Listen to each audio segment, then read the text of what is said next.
ಸಾಯವನ ಹತ್ರ ನಿಜ ಹೇಳಿದ್ರೆ ಏನು ಆಗಲ್ಲ ಅನ್ನೋದಕ್ಕೇನೆ ನೀನು ಎಲ್ಲ ನಿಜಾನು ಹೇಳ್ತಿದ್ದೀನಿ ಬಾವಾ.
ಆ ಷಷ್ಠಾಗ್ರಹ ಕೂಟಕ್ಕೆ ನಿಮ್ಮಪ್ಪನ ಕೊಂದೆ, ಈ ಷಷ್ಠಾಗ್ರಹ ಕೂಟಕ್ಕೆ ನಿನ್ನನ್ನು ಸಾಯಿಸ್ತಿದ್ದೀನಿ.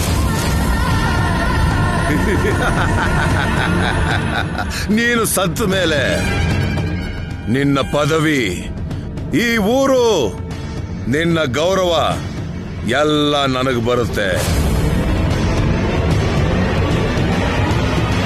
ಈ ಮಾತೆ ಸಹಾಯದಿಂದ ಆ ನಾಗಮಣಿನ ವಶಪಡಿಸ್ಕೊಂತೀನಿ.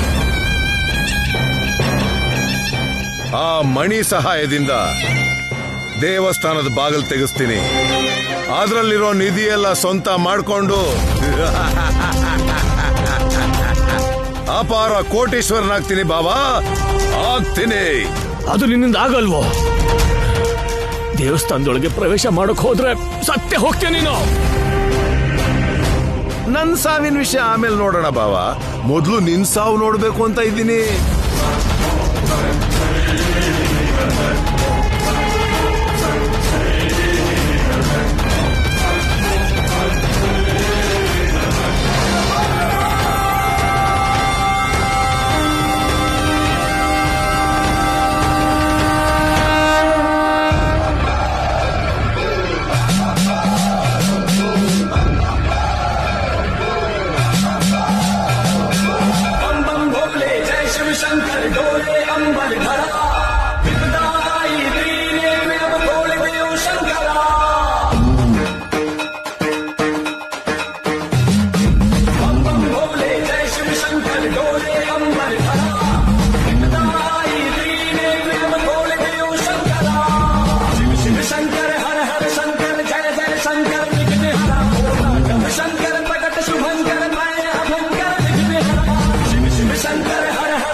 ಷಷ್ಠಗ್ರಹ ಕೂಟ ಶುರುವಾಯಿತು.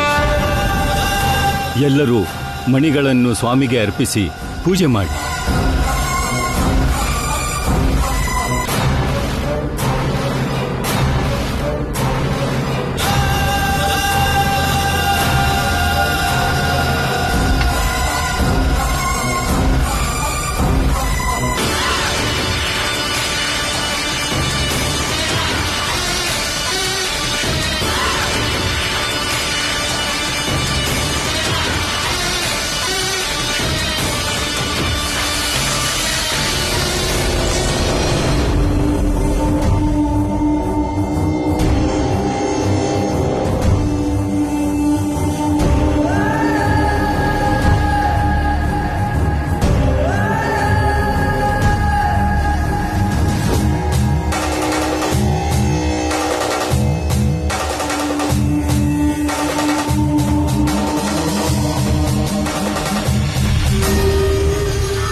ಮಾತೆ, ಇಲ್ಲಿ ಯಾವುದೋ ಹಕ್ಕಿ ಪಕ್ಷಿಗಳು ಶಬ್ದ ಮಾಡ್ದಾಗಿದೆ. ಇಲ್ಲಿ ಏನೂ ಇಲ್ಲ ಮಾತೆ. ನಡೀರಿ ಹೋಗೋಣ.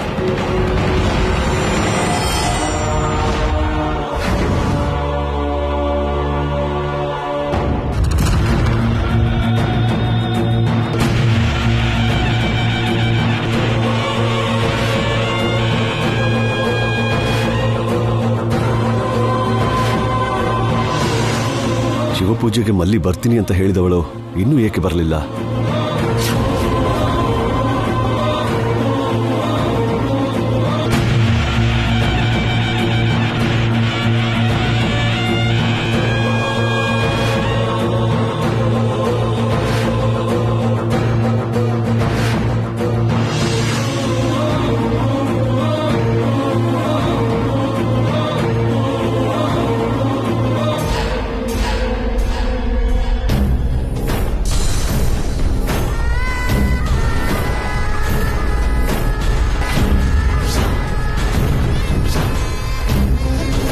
ನಿನಗೆ ನಿಮ್ಮ ಮಾವ ಸತ್ತೋದ, ನನಗೆ ನಮ್ಮ ಭಾವ ಸತ್ತೋದ.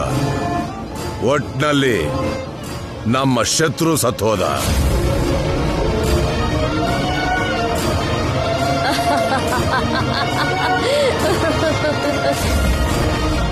ಮಗ ಹೇಗ್ ಹೋದ್ನೋ ತಂದೆ ಕೂಡ ಹಾಗೇ ಹೋದ ಅಂತ ಜನಗಳು ಮಾತಾಡ್ಬೇಕು. ತಗೊಂಡು ಹೋಗಿ ಆ ದೇವಸ್ಥಾನದ ಹತ್ರ ಇಡಿ.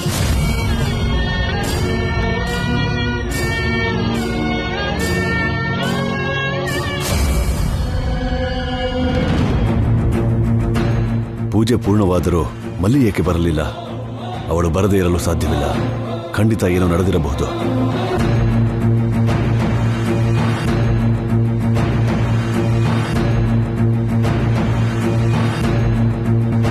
ನಾವು ಮಾಡಬೇಕಿದ್ದ ಪೂಜೆ ಮುಗಿದಿದೆ. ಬನ್ನಿ ನಮ್ಮ ಲೋಕಕ್ಕೆ ಹೋಗೋಣ. ಓಂ ನಮಃ ಶಿವಾಯ. ಸ್ವಾಮಿ, ಈ ಷಷ್ಠಗ್ರಹ ಕೂಟದ ದಿನ ಯಾರಿಗೂ ಯಾವ ತೊಂದರೆಯೂ ಆಗದ ಹಾಗೆ, ಎಲ್ಲರೂ ಚೆನ್ನಾಗಿರುವ ಹಾಗೆ ನೋಡಿಕೊ.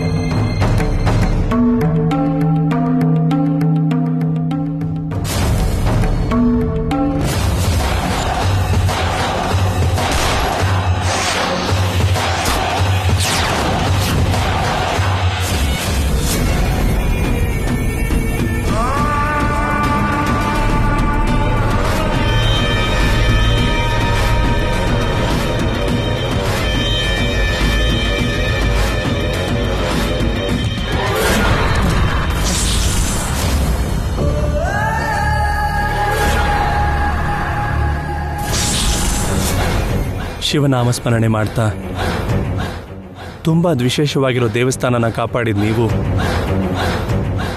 ಕಾರಣ ಇಲ್ಲದೆ ಯಾರನ್ನೂ ಸಾಯಿಸಲ್ಲ ಅಂತ ನನಗೆ ಗೊತ್ತು. ಹೀಗಿರುವಾಗ ನೀವು ನನ್ನ ಸಾಯಿಸೋದಕ್ಕೆ ನೋಡ್ತಾ ಇದ್ದೀರಾ ಅಂದರೆ ಏನು ನಡೆದಿದೆ ಅಂತ ನನಗೆ ಗೊತ್ತು.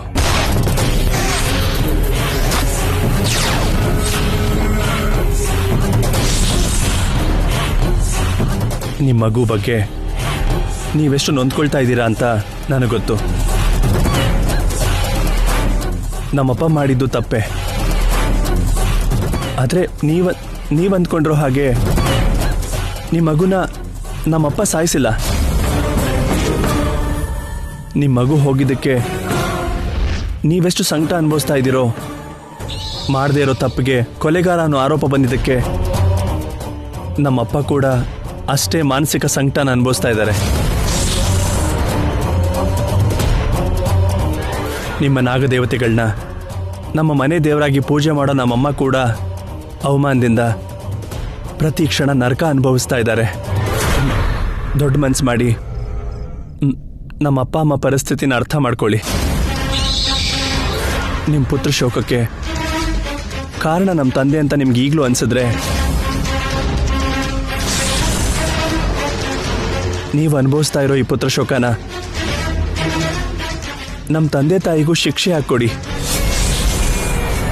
ನನ್ನನ್ನು ಸಾಯಿಸಿ, ನಮ್ಮಪ್ಪನ್ನ ಬಿಟ್ಬಿಡಿ.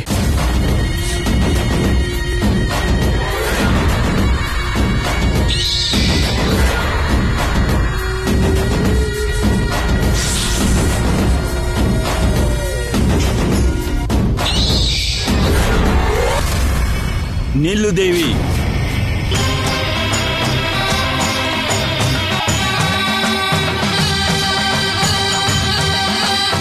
ಕಾರಣವಿಲ್ಲದೆ ನಮ್ಮ ಮಗನನ್ನು ಕೊಂದಿದ್ದಕ್ಕೆ ಕ್ಷಮಾಭಿಕ್ಷೆ ಕೊಟ್ಟು ಬಿಡುತ್ತೇನೆ ಎಂದುಕೊಂಡಿರಾ? ತಂದೆ ತಾಯಿಯಾಗಿ ನಾವು ಅನುಭವಿಸುತ್ತಿರುವ ದುಃಖ ಅವರು ಅನುಭವಿಸಲೇಬೇಕು. ನೀವು ಮಧ್ಯ ಬರಬೇಡಿ ಸ್ವಾಮಿ. ನಿನ್ನ ಮನಸ್ಸಿನ ದುಃಖವನ್ನು ನಾನು ಅರ್ಥ ಮಾಡಿಕೊಳ್ಳಬಲ್ಲೆ. ಆದರೆ ತಪ್ಪು ಮಾಡಿದವರ್ಯಾರು ಮಾಡಿದ ತಪ್ಪನ್ನು ಒಪ್ಪಿಕೊಂಡು ನಮ್ಮನ್ನು ಹುಡುಕಿಕೊಂಡು ಬರುವುದಿಲ್ಲ. ನಿಜವಾದ ಅಪರಾಧಿ ಯಾರೆಂದು ತಿಳಿಯದೆ ನಮಗೆ ಶರಣಾದವರಿಗೆ ಶಿಕ್ಷೆ ಕೊಡುವುದು ನಮ್ಮ ನಾಗಜಾತಿ ಚರಿತ್ರೆಯಲ್ಲಿ, ಸಂಸ್ಕೃತಿಯಲ್ಲೇ ಇಲ್ಲ. ಹಾಗೆ ಮಾಡಿದರೆ ಅದು ನಮ್ಮ ನಾಗಜಾತಿಗೆ ಶಾಪವಾಗೇ ಉಳಿಯುತ್ತೆ ದೇವಿ. ಕೆಲವು ಸಮಸ್ಯೆಗಳನ್ನು ಕಾಲವೇ ಪರಿಹಾರ ಮಾಡುತ್ತದೆ, ಕೆಲವು ಶಿಕ್ಷೆಯೂ ಹಾಗೆ.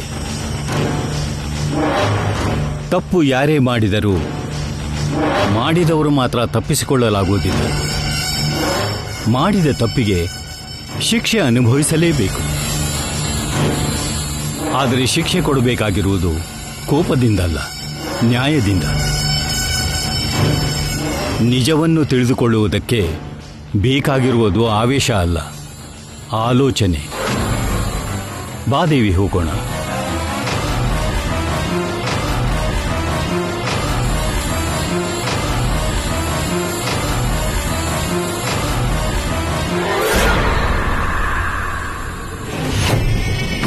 ನೀನು ಬದುಕಿಕೊಂಡದ್ದು ನೀನು ಕೈ ಜೋಡಿಸಿ ಬೇಡಿಕೊಂಡಿದ್ದಕ್ಕಲ್ಲ, ನಮ್ಮ ನಾಗಜಾತಿಗೆ ಇರುವ ಒಂದು ವಿಶೇಷ ಸಂಸ್ಕಾರದಿಂದ. ನೆನಪಿಟ್ಟುಕೋ.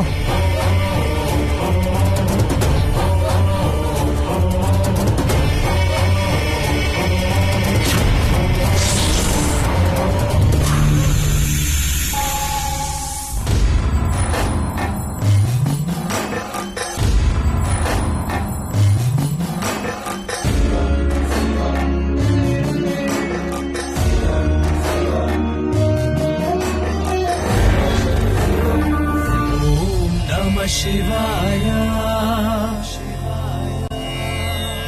ಓಂಕಾರ ಶಂಕರಾಯ. ನಮ್ಮ ಅಪ್ಪನ ಮೇಲೆ ಬಂದಿರೋ ಆರೋಪನ ದೂರ ಹಾಕುವಾಗ ಮಾಡು ಸ್ವಾಮಿ.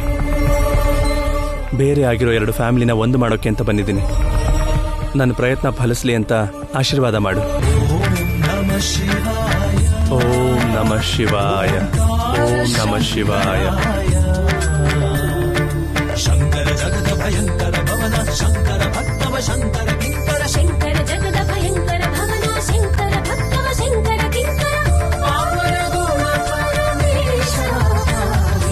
ಓಂ ನಮಃ ಶಿವಾಯ, ಓಂಕಾರ ಶಂಕರಾಯ.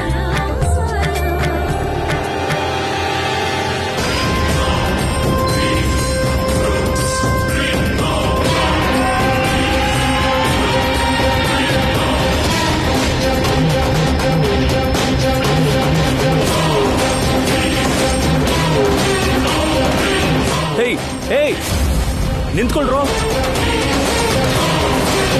ಹೇಯ್, ನಿಂತ್ಕೊಳ್ರೋ. ಹೇಯ್,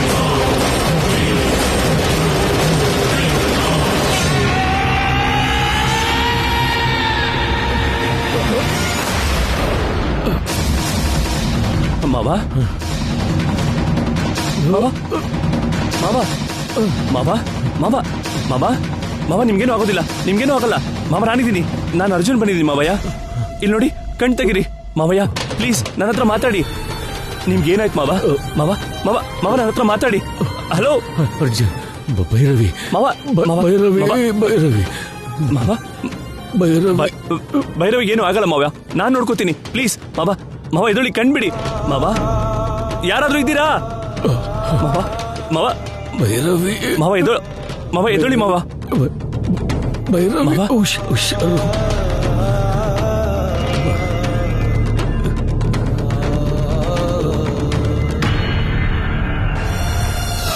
ಮಾವ, ಮಾವ, ಮಾವ ಎದುಳಿ. ಮಾವ, ನನ್ನ ಹತ್ರ ಮಾತಾಡಿ ಮಾವ ಮಾವ ಮಾವ ನಾನು ನೋಡಿ ಮಾವ ನಿಮ್ಗೇನು ಆಗಲ್ಲ ಮಾವ ಮಾವ ನಾನು ಕಾಪಾಡ್ತೀನಿ ನಾನು ನಿಮ್ಮನ್ನು ಕಾಪಾಡ್ಕೋತೀನಿ ಮಾವ ನನ್ನ ಹತ್ರ ಮಾತಾಡಿ ಪ್ಲೀಸ್ ಮಾವ ಪ್ಲೀಸ್ ಮಾವ ಪ್ಲೀಸ್ ಮಾವ ಮಾವ ಮಾವ ಮಾವ ಮಾವ ಮಾವ ಪ್ಲೀಸ್ ಮಾವ ಮಾವ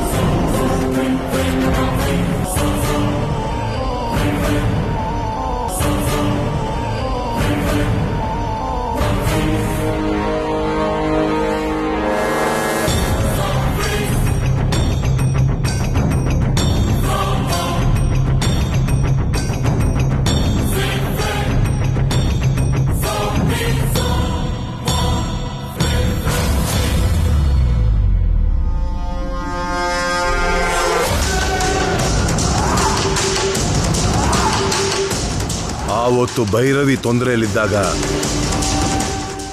ಇವನು ಗಿಡಮೂಲಿಕೆ ಹಾಕಿ ಅವಳನ್ನ ಬದುಕಿಸ್ದ.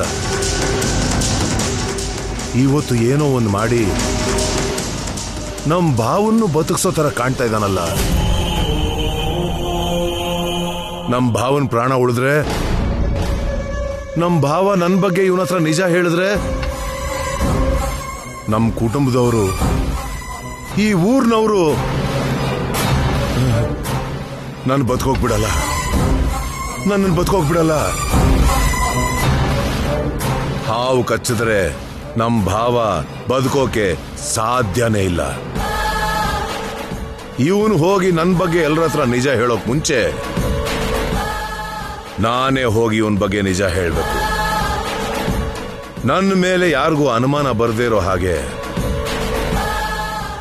ಇವನನ್ನೇ ವಿಲನ್ ಆಗಿ ಮಾಡಬೇಕು.